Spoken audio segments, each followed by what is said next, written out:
Welcome to Antiques Masterclass. I'm Addison Gelpie, and today we've got Nicholas Bagshaw, the dealer, who's going to be talking about dealing in paintings and adding value to pictures. So, Nicholas, when did you start dealing? It's a long time ago now. Not that old, sir. It's over 30 years, and inevitably things have changed quite a bit. But the basic thing is still there. You know that you buy an object and then you try and sell it for more money than you pay for it, and that effectively is how you get started. It can get more sophisticated than that, but that's essentially always at the bottom of it. Trying to sell something for more money than you paid for it. Exactly. Just trying to source the items at a price that other people are willing to pay a higher price for.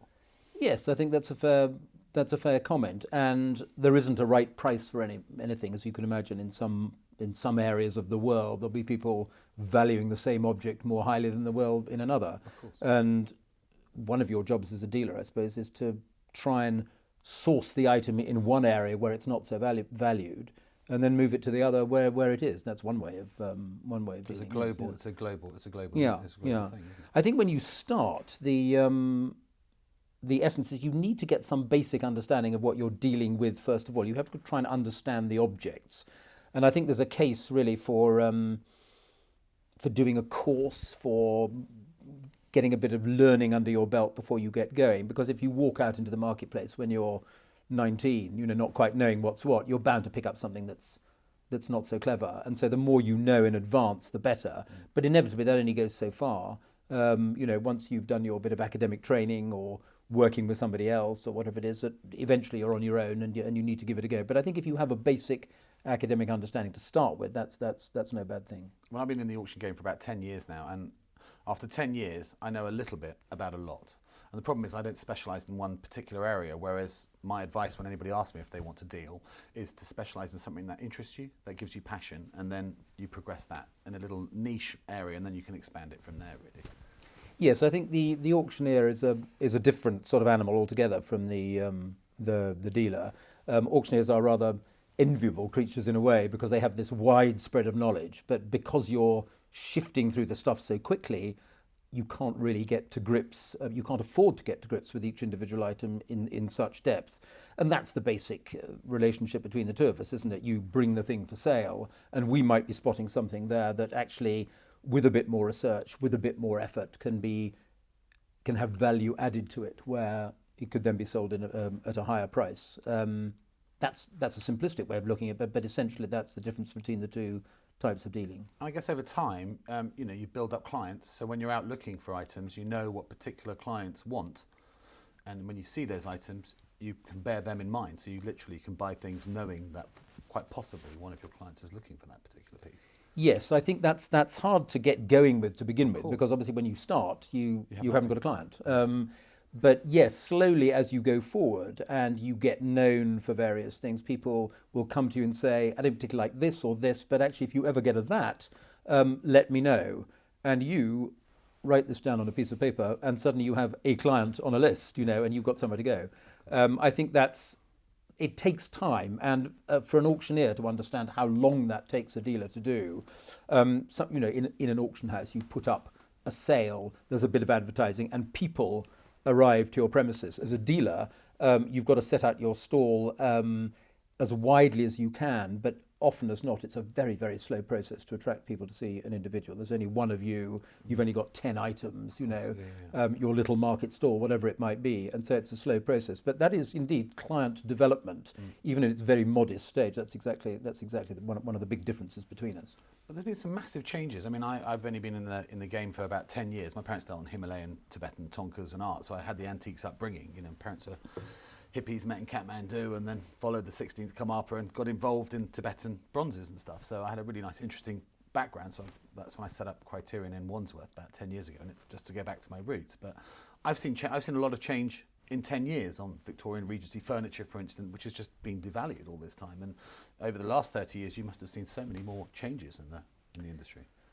Yes, I think it's changed. It has changed quite radically. I think one of the major differences that people have seen is the rise of the auction house as a potential retail market. I think when I was just at the tail end of that business, whereas if you went in the late 70s when I started, if you went to an auction, you would probably find 80-90% of the lots being bought by the trade, and 10%, 15% by private people who were interested. And I think there's been a very concerted effort initially amongst the big London auction houses and then slowly spreading through to the good regional ones as well, is that there's more money to be made for them if they can attract the end user themselves. And in doing so, they come into competition with the dealer. And it's an odd kind of relationship, that, because at one point for an auctioneer, it was quite simple business. You got the stuff in for sale, the dealers would come and make their own mind up about what it was, and away they'd go, and they'd be working away trying to make the profits, and all you as an auctioneer had to do was to actually just bring the thing to somebody's attention. If you're going to try and retail, and again, you'll know this as an auctioneer, it's much more hands-on, it's much more hard work. There are more images required of things, photographs, people need their hands holding over various things, and it's not good enough for an auctioneer who wants the end user just to say, make your own mind up. You have to offer a bit of a retail service, and that of course becomes more time involving, more expensive for you to handle, etc., etc. So that's, I think, the essential difference. And we, therefore, as dealers, have now more than ever, I think, try and source our stuff elsewhere, because going to auction, you'll often find yourself in competition with the clients you actually would potentially be wanting to sell to. So it is changing. It's not changed universally, and I think you'll tell me that 30-40% of your sales, I would imagine, would be taken up by the trade. Am I anywhere near right? Yeah, about that, yeah. In the main London houses, I suspect the big sales, 10% is taken up by the trade. Now, that's where the change has been. Interesting. But the prices have changed as well. I mean, I found that for high quality items, they demand the biggest prices. For the mid-range and the more, I call it the mid-range items really, the sort of £100 to sort of £1,000, I find that market has dropped a lot. Yes, I think there are various areas which have dropped, and I think this notion of investment is such a dangerous one, because I've seen, for example, in the last 10, 15 years, Victorian painting, probably on a line with your Victorian furniture, devaluing in general, but specific artists absolutely flying. And one shouldn't forget, in Victorian painting arena, you have the Pre-Raphaelites, for example, who've never been as expensive as they are now. So it's too easy to say generically, of course, yeah. But there are certain kind of top-end things. People seem to be separating out a high-end artist who they then follow from investment purposes, and an artist who doesn't have a particular following will just rise and fall generically with the whole group of painters. So rather like the brown furniture story that you're telling me there, then also I think generically Victorian landscape. And one would have to say that right now, if you like Victorian landscapes, it's a tremendous time to buy a picture. You can buy a good thing under £10,000, which 20 years ago you couldn't. So it swings and roundabouts, and they will come back. These things don't get devalued to nothing. There's always a market for something, but I think the money chases specific artists, and taste, of course, plays a part. It's always dangerous, but it does play a part. And what would you say the dealer's sort of relationship is with the auction house now? I think one of the things we have to take into account is the fact that the internet's played an enormous role here. For all of us, it's a huge advantage in the sense that for you, the auctioneer, you can publicise your wares very simply, and you'll find you have a bidder, possibly even from Kathmandu, wouldn't you, on the sale in Wandsworth. It's not impossible to do. And similarly, people can find us, dealers, and we can find them. But the disadvantage, I think, with that is that most of the auction houses' antiques are tracked and recorded by the same internet that makes you find them. So not only is it very exciting to find lot 27, and you think, that's a tremendous thing to do, I'm going to bid that. They only want £1,000, £1,500 for it. I think I can sell it for 10, so I'm going to go to 4,000 or 5,000 for it. But however exciting that might be for the dealer to do, the downside of it, of course, is that once you've paid the price, it's a matter of public record what you've paid. And so when you buy for 4 and ask 6, someone will come say, I can see, having done my research, that was sold for £4,000. I'll give you 4,100, and that's not a way to make a living. Of course. So I think that has then sent us, the dealers, into a much more careful method of sourcing our pictures. We can't simply, as we used to, sit on our backsides in largish London sales and stock up when we need more things. I think now we've got to hunt around much more. We've got to find things off the beaten track. We've got to find things that you guys have got wrong more and more, that if you've misattributed something, or if something you haven't quite understood what it is, that's where we're going to win. But it's much harder work. And I think as a result of which you have seen over the last decade or so, 15 years, 20 years even, dealers slowly disappearing from the high street. They really have. Absolutely, yeah. And a good regional towns would have always had 6 antique dealers, 1 art dealer. Now you're lucky to find an antique dealer in a large city. Yeah. It's really quite remarkable the way that's happened, and I think it means that everybody prefers to go to auction. They see that as a sort of potential wholesale way of buying their pictures. But now, of course, the irony is that they are being pitted against everybody else in the world, in theory, and so auction has become, in some ways, one of the most expensive arenas to buy pictures in or buy art in as well. So it swings and roundabouts, and I think we're all slowly repositioning ourselves at the moment. But one thing's for certain: if you want to bring something as a dealer, if you want to bring something interesting to the public's attention, you better have got it from somewhere they wouldn't have had a chance of seeing it before. Of course. Which goes back to the original thing that we were talking about, is niching in a particular area, so you get a name for yourself, so people do come to you because they know you're an expert in that field. Yeah. Somehow you've got to, as essentially the title of our talk is saying, you've got to add value to the object that you've got. If all you do is go out and buy it in a public and increasingly well-recorded market, and then just try and sell it for more money than you paid for it, that game isn't really going to work. You've got to demonstrate something about your object that is considerably different from the moment at which you purchased it. It could be something like cleaning it, restoring it when it was deemed unrestorable, representing it, reframing it, something fairly simple like that. Or it could literally be figuring out that isn't a picture by Bloggs, that's a picture by Smith.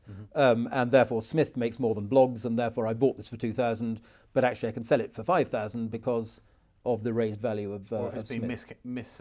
misdescribed, so that just as a 19th century landscape, so to speak, and you've got a good artist there and you know it's from that artist, and on the back it's signed, then you win. Precisely. And auctioneers get, as we know, more and more clued up about these things as life goes on. The access to information gets easier, but in theory a dealer who's spent his lifetime in this business will know more than they do. He has to. And so that's where he's out to win at their expense, if you like, because otherwise it's very, very difficult for a dealer to source all his goods privately. He doesn't have the kind of frontage whereby people would naturally be gravitated to come towards. And one has to say, I think you've got to be quite brave as an owner of an object to go to a dealer and say, what will you give me for this item? And do a deal with them, because there isn't any really kind of support for your hunches there. If you go to auction, or you give the picture to an auctioneer, at least you feel a load of people will see it, and there's some comfort in that public exposure. I think perhaps the way to do it, as a member of the public, is actually to go to auction and get an estimate and take a few bits of advice here and there, and then think, actually, the general feeling seems to be this thing's worth £2,000.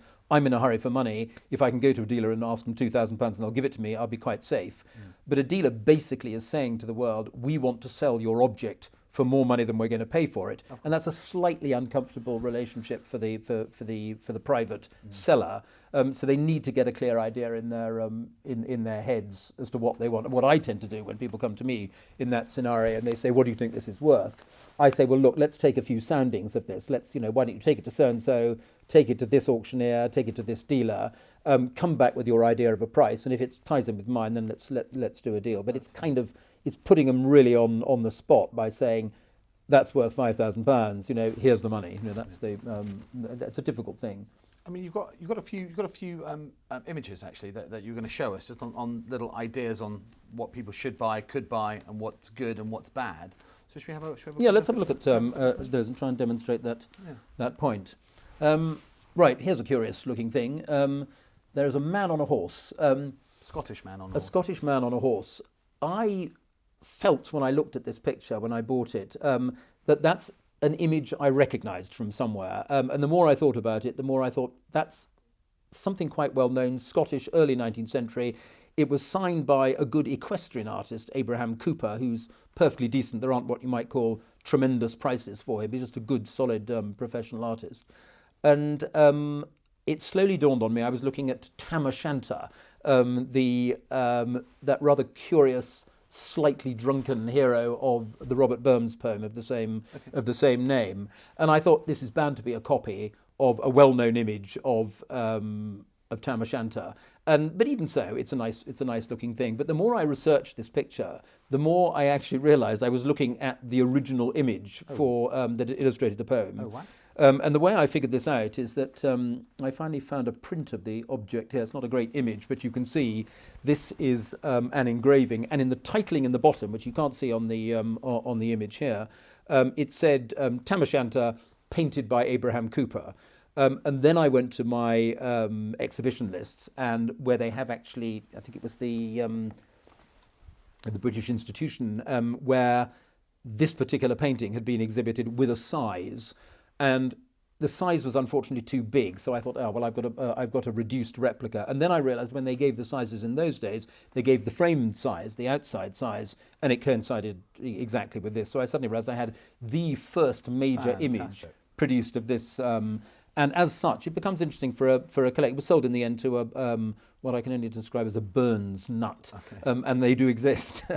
But it's a lovely thing to have, and I think his plan was eventually to produce a series of prints in colour from it, which might be to the benefit of the Burns Birthplace Museum or something like that. He wanted to get it out there in the public eye. Whether he's done so or not, I don't know, but this was a year or so ago. But that's an example, I think, there of getting a perfectly decent picture, but realising it has a bit more of a place in art history than was realised by the sale in which it was sold. You know, this was the first majorly disseminated image of Tam O'Shanter, and maybe you have to be Scottish to like Tam O'Shanter, but it's a phenomenal poem, and Burns fanatics are very much in love with that kind of thing, and so it was very nice to have that image. So when was it painted, roughly? It was painted around 1820, 1830, so it was already about 25 years after the poem had come out.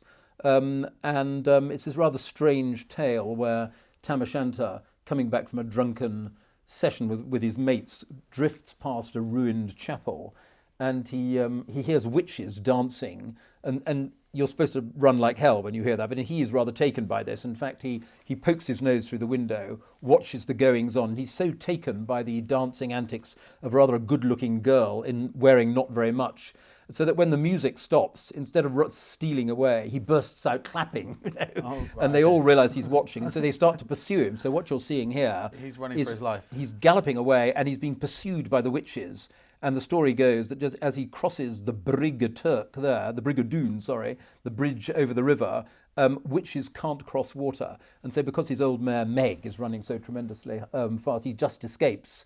And I think she grabs the tail of the horse and it comes away in her hand. You know, fantastic. It's a slightly fanciful image altogether, but it is in the Scottish culture and it's an interesting image, and I think it's gone to a very nice home as well. But that was an example where a bit of research, a bit of understanding what you've got, revealed in obviously an elevated price for the thing, because it was a more desirable object by the time I'd given it its understanding than what it was when I bought it. And how did you do the research for this? I mean, was it just a fleeting remembrance but you bought the picture because you liked the picture, and then you started to... Yes, we shouldn't forget that so much of this research is done on the back of a gamble. Okay. You know, and dealers are great sort of hunchmen, and you just think that's a good painting. Cooper is a lovely painter, and you can see from the treatment of the horse's head how particularly sharply done and finely done it is. However odd you might think Tam's face is, or wee Nanny, who's the witch who's sort of pursuing him there, may look a bit curious. Nevertheless, I thought it was a good painting.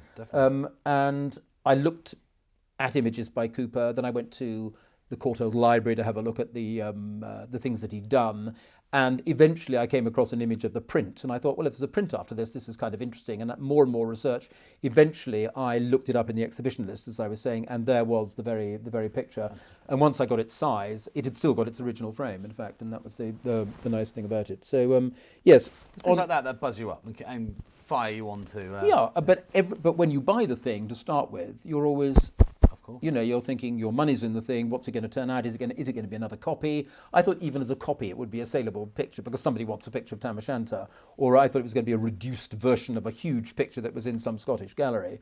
But in the end, it turned out to be the one, fantastic. Which is a beautiful painting, and it's the quality, as you say, it just jumps out. Yeah, no, it's a good thing. Cooper's one of those rare men who actually is a horse painter, who has a certain imagination as well. Most of them just paint horses. He's obviously given to a bit of fanciful imaginary thinking. Let's have a look at something else.